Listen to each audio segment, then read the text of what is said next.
Rápidamente doy la bienvenida a Mauricio Alarcón, director ejecutivo de la Fundación Ciudadanía y Desarrollo. Con él vamos a analizar el tema de la convocatoria a una consulta popular que previamente ha ido a una consulta a la Corte Constitucional.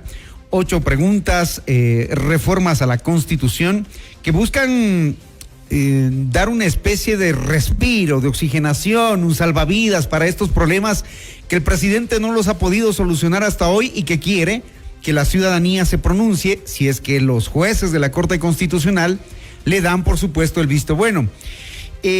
Mauricio, buenos días. Hay quienes consideran que esto podría ser más adverso que beneficioso para el gobierno del presidente Lasso, porque corre el riesgo de que la Corte le diga que no en algunos temas, de que a lo mejor esto no le dé muy buen resultado por la falta de experiencia, porque en el Ecuador estamos un día con el sí, otro día con el no, que queremos que nos solucionen los problemas inmediatamente, creamos esa expectativa y hay algunos temas que son también preocupantes, pero que no están en la propuesta de la consulta. Esto ¿podrá garantizar la gobernabilidad y la institucionalidad en el país, la consulta popular como está estructurada? Buenos días. Buen día, Hernán, y un saludo a toda nuestra audiencia de Notimundo al Día. Partamos del hecho de que durante muchos meses el gobierno nacional ha venido anunciando una consulta popular y generando expectativas en un grupo de ciudadanos o en la gran mayoría de ciudadanos respecto de problemas tan habituales como la inseguridad, la falta de empleo o la crisis económica que vive el país. Ya en la práctica vemos que incluso algunas preguntas se han caído de la propuesta final del Ejecutivo, pues en buena parte del texto de esas 470 páginas que fueron entregadas ayer a la Corte Constitucional se habla de 10 preguntas, cuando finalmente se entregaron, como sabemos, 8. Y dentro de estas 8, como tú bien has dicho, aún hay una etapa preliminar que superar. La revisión de la Corte Constitucional, que además no se hace solo respecto del texto de la pregunta o el texto del anexo, sino incluso sobre la parte preliminar, los considerandos, la parte introductoria, para evitar que incluso se induzca a los ciudadanos a votar de una u otra forma. Superado ese escollo, por supuesto que puede haber consulta, que en realidad es un referendo, ojo con este detalle, en febrero de 2023, pero el camino sobre la base de las experiencias previas puede resultar muy complejo. No olvidemos que en los 80 y en los 90, pese a existir buenas intenciones de los gobiernos de aquel entonces, las consultas se convirtieron en referendos de apoyo y de popularidad del presidente en ese momento. Que se permita que las Fuerzas Armadas se entren a cumplir funciones complementarias con la Policía Nacional, que se permita la extradición de ecuatorianos que hayan cometido delitos relacionados con el crimen organizado transnacional, que se dé autonomía a la Fiscalía, que se reduzca el número de asambleístas, que se exija a los movimientos políticos cuenten con un número de afiliados mínimos. Son temas que se han puesto en esta consulta popular o en este bosquejo de consulta popular, si es que la Corte lo permite. Algunos dicen que algunas preguntas difícilmente van a poder superar el filtro de la Corte Constitucional. ¿Cuáles cree usted, Mauricio? Hay altas probabilidades de que al menos un par de preguntas reciban filtro y observaciones de la Corte Constitucional. La primera, respecto a las Fuerzas Armadas y la seguridad interna, no solo que ya ha recibido atención previa a propósito de una acción de inconstitucionalidad, obviamente es una figura distinta, sino también por el hecho de que existen estándares del sistema interamericano de derechos humanos. A partir de una sentencia de la Corte Interamericana, de un caso que involucra a Ecuador, que delimita de una manera muy puntual el rol de las Fuerzas Armadas respecto de la seguridad ciudadana y los asuntos de control interno. Ya la Corte tiene precedentes de la línea que ha tenido y es probable, no quiero decir que seguro, que haga algunas observaciones o module la pregunta para garantizar que efectivamente se respeten los derechos y libertades fundamentales. Lo mismo podría...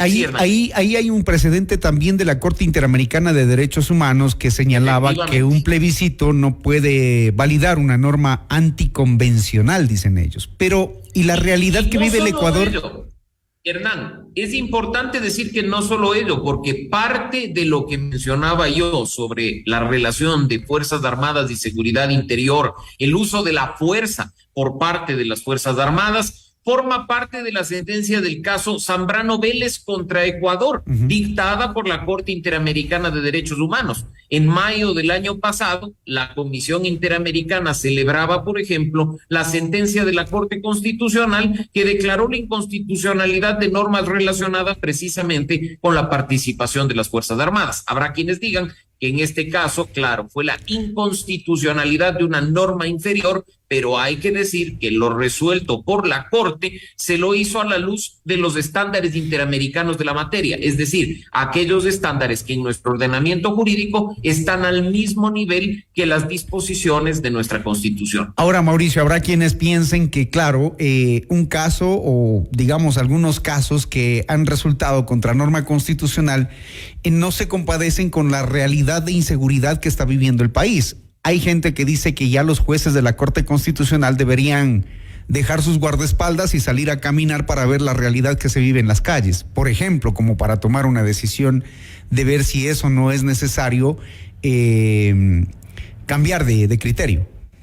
Yo creo que hasta los ministros de Estado que se movilizan con seguridad y con vehículos están conscientes de la situación de inseguridad. No hay que generar falsas expectativas en la gente de que con esta pregunta se va a solucionar en lo absoluto los problemas que estamos viviendo. Mira que ya en estado de excepción han sacado militares en varios lugares del país. Obviamente, como manda lo que está proponiendo el presidente en cuestión extraordinaria y limitada, pero tampoco se ha solucionado. Tampoco ha traído una consecuencia positiva. Así es que el problema de la inseguridad hay que verlo de manera integral. La consulta o el referendo no vienen con una varita mágica para que de la noche a la mañana los ecuatorianos nos sintamos seguros. Situación similar a la que pasa, y tú mencionabas hace un momento esa pregunta, con la reducción del número de legisladores. Hay que leer de manera muy puntual lo que está proponiendo el Ejecutivo. Pasaríamos incluso a un número mayor de asambleístas nacionales que el que actualmente tenemos, y hay que decir que nuestro problema, y creo que muchos ecuatorianos coincidirán conmigo, no es de cantidad,